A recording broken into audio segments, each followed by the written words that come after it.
काहे बाड़ू रुसल धनी हमारा पगुसल, काम धाम नइखे का बाड़ू हो सुत।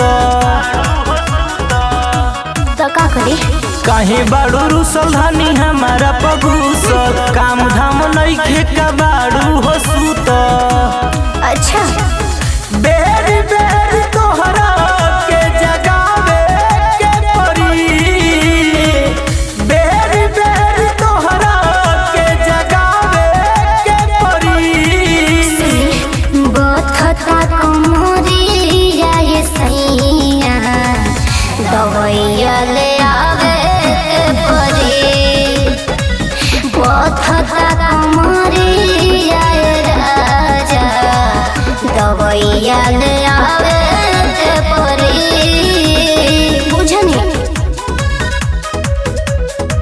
Raghav recording studio Buxar.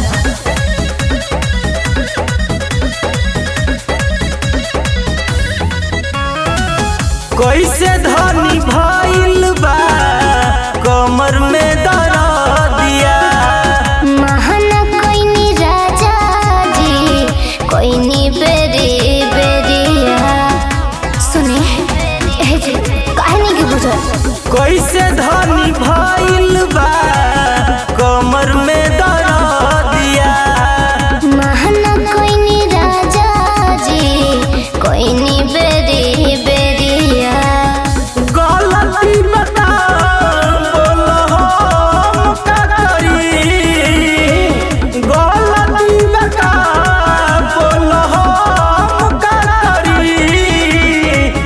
बथता कमरिया ये सैया, दवैया ले आवे के परी।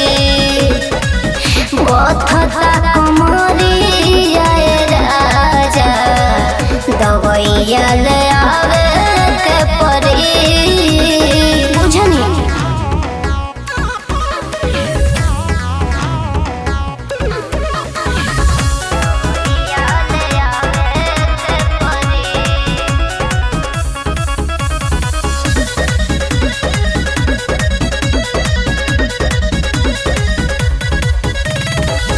कहत लगा दी धनी गरम करुआ तेल हो। नहाए दादा सोनो सैया, हो जाई झमेला हो। सुनिए